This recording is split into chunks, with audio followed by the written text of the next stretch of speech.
Hi, my name is Chris Blake, and this is my Principles of Selling final project where we had to interview 3 salesmen or people who bring in revenue for their company. I'm sorry if the light behind you bothers you, but if it wasn't on, you wouldn't be able to see me very well. So heading over the first slide, we've been doing this project now for several weeks, and we've had plenty of time to do this. And it was kind of interesting to see how these people build relationships with their customers and how they address their different concerns. And I'll kind of go over that as we get going. And you can see here the topics we covered. We had building trust, ethics in sales, understanding the buyer, importance of communication, communicating the value, addressing concerns during commitment, importance of customer relationships, building a customer network, importance of self-leadership, and the importance of teamwork. And that doesn't just include your teammates at your company or your business, but also teamwork and how that kind of translate over with the customer. So you can see here the 3 people I interviewed for this project. The first one was Greg Moran. He was actually my boss for my internship this summer. He's the head of global automotive marketing at Sika, and he's been there for the last 16 years. The next one was Steve Miram. He's the salesman at Gallon Chrysler. He's been there since 2000. My family and I have been buying our Chrysler products, cars from him for, probably almost a decade now, and he's always been super helpful, super involved with getting our cars serviced and all that. So it was very interesting to talk to him and kind of see how he's handled us and other customers. And the last one is Bob Gerzik. He's a plastic salesman at Muhlestein, and there's no photo of him because their website was a little vague, but we're going to start it off with building trust. When it comes to your customer, it is crucial to deliver a promise to them. That's how the trust kind of starts, is when you can start following up on your promises. You sell them a product at the price negotiated, although it may not be the cheapest out there. It is an affordable and competitive price. I think the customer can understand that you're a business, so they're, especially in a B2B environment, they're going to understand that competitive pricing is very important. Sales is a relationship business, and you cannot have a positive relationship if there is no trust between you and your customer. I think that kind of goes with how it is in life with you and a partner. It's very hard to be in a good relationship if there's no trust there. And which is kind of funny, like I said, Sika is where I worked this summer, and their headline that they always use in their company is actually building trust. And so I'm going to kind of explain my internship this summer. I had a couple of opportunities to build trust. We have this exhibit company that helps us put up all of our exhibits and things at these trade shows we do, and it's very important to have trust there where we're going to meet deadlines with them. And I had an assignment where I needed to organize a warehouse, and they needed it done by a certain deadline, and if I hadn't had it done, then there's going to be this price negotiator expense where we're going to be penalized for not getting done by a deadline. So there's always that trust there when it comes to working with other companies, especially the ones that you need to build a relationship with. So ethics in sales. I was very interested in talking to Steve about this because I feel like it goes with all car salesmen. About the question is, if you give a customer a better deal, then you may lose out on commission. Also, there are easy ways to increase the price of a deal, such as smaller discounts, bumping the interest rate, low interest rate financing. And when I kind of asked Steve about this and the ethics that goes into being a car salesman, he quickly pointed out that getting the customer the best deal is always the way to go. If a customer finds out that you intentionally hurt them to boost your commission, they will not want to return to your business or work with you again. In sales, it is very important to build trust in relationships because in the long run, it is much more valuable, and that makes tons of sense, because if you can't have that relationship, then you're going to struggle when it comes to being a salesperson. So understanding the buyer.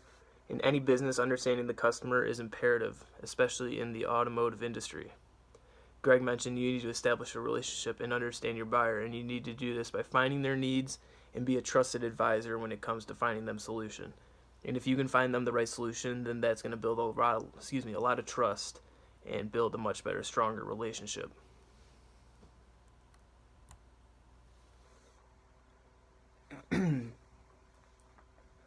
And when it comes to understanding that buyer, when you're trying to kind of find the needs of the industry and whatnot, we kind of did stuff like that over my internship this summer at Sika. They put together this like black tie event every Wednesday night just before the Detroit International Auto Show, and it kind of revolves around what the industry is looking for. They have potential buyers there as well, people that they work with at the time. So it's very important to understand what they're looking for and find their needs and address them at this show by either putting on different displays, and it's very important to just kind of attract them by meeting their needs or matching or successfully finding a way to get their needs fulfilled. So now we move on to importance of communication. Communication came up a lot throughout my interviews. Communication is important between customers and your team. Communication is used when negotiating with a customer or another business, whether it's B2C, B2B, and also when you are informing your team and keeping them up to date, because it's very important to not keep your team in the shadows and in the dark about certain information that especially they're going to have to relay to their customers and whatnot, because your team is also a few of the touch points of your company that customers are contacting.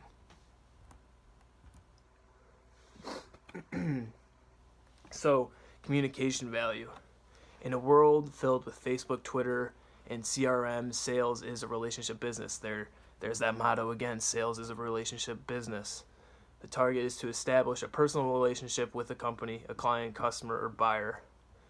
Bob Gerzik taught me that you need to learn what makes them tick and understand the pathway they are taking. Sales is a person-to-person business, B2B, B2C, and you got to demonstrate. Sometimes you have to demonstrate that value of the product, and that could be done with the durability or strength test, or I don't know if you're selling winter coats or whatever. You got to prove that they're water resistant and the water is just going to run right off. I think companies that do this really well are Costco. Well, I shouldn't say Costco, but the companies that come in and do the product demonstrations at Costco. So you have like a blender that chops up like 8 different fruits and vegetables, and if you can prove that at Costco with a product demonstration, I think that is very strong for the company and their product. And it communicates the value to the customer. So the next slide is addressing concerns. This is always huge in sales. You got to be able to help find the need of the customer and find the product that works best for them. Greg stated a customer's need is also looking for a value-added solution. So it is really a home run if you can solve the technical issue, points of pain, and production issues with a high-tech solution at an affordable price. Because that's going to help you and the customer. If you can find something that solves their problem, they're going to want to come back, and also creates repeat business for you.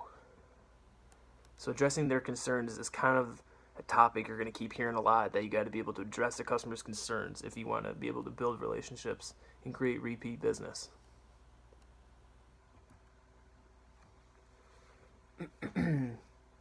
So, earning commitment.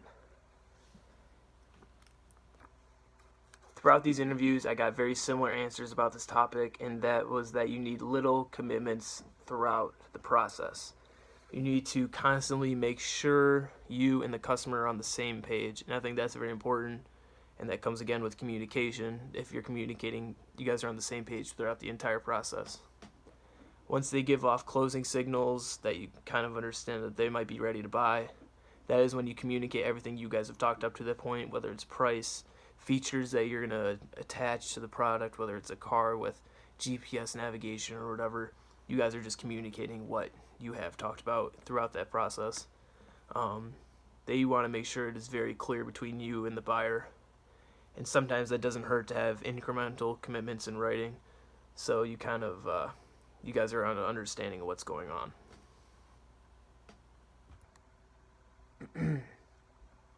So moving on to the next slide, we have the importance of customer relationships. And I think that message has been very clear. It was very clear throughout my interviews, and it is very clear now going through these previous slides that relationships are imperative. Without a positive relationship, a salesperson will struggle.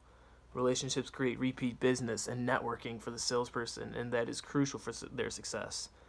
A bad relationship will create no repeat business. Like I said before, if your ethics are off, then the relationship is, I would say it's over. No one's going to want to work with somebody they can't trust. So you need to have that strong, positive relationship going on with your customer or buyer. So building a customer network, I kind of briefly touched on it in the last slide. We're going to go over it now. Networking starts with positive relationships between a customer and a salesperson. If a customer is happy, they will come back and create repeat business. Also, if one customer is happy, they may recommend you to friends and family. And that is how the network starts. The network is created from word of mouth and recommendations from one customer to another. So, like, I know this is something I learned at a very young age, especially with my family and their friends.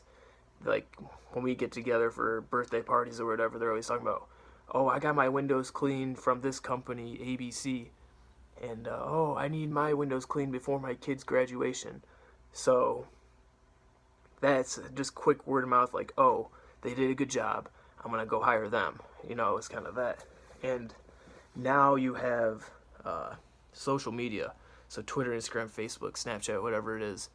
And someone, if they have a bad experience, they're going to go tell all their friends about it on Facebook, like, hey, don't get your food catered from this steakhouse or whatever it is. I don't know. And they're going to say, oh, what was wrong with it? And they say, oh, I just had the worst experience, customer service. They waited for hours to get my food. And they're going to rant on, and that's going to build that negative perspective in their heads about why they're not going to go purchase from that steakhouse anymore.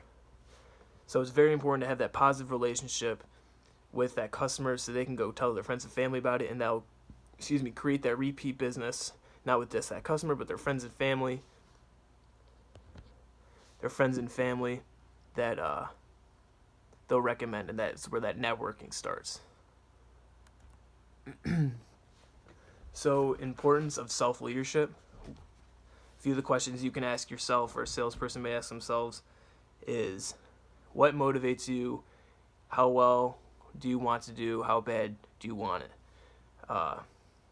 That, I think, kind of carries over into real life too. How bad do you want to succeed? How well do you want to do in your job? Because without self-discipline and motivation, self-motivation, you will struggle to succeed in sales. And the salesman drives him or herself, to succeed, and it is up to themselves. The salesperson drives him or herself to succeed, and it is up to themselves to determine how well they want to do. And that's pretty much what I said. It's how bad do you want to succeed? It goes in life. How bad do you want it? Are you going to go out there? Are you going to do the research? Are you going to find out what the customers want? How are you going to address those concerns? And it is up to you to find out what's driving them, what pathway they're taking, and how are you going to find a solution for them.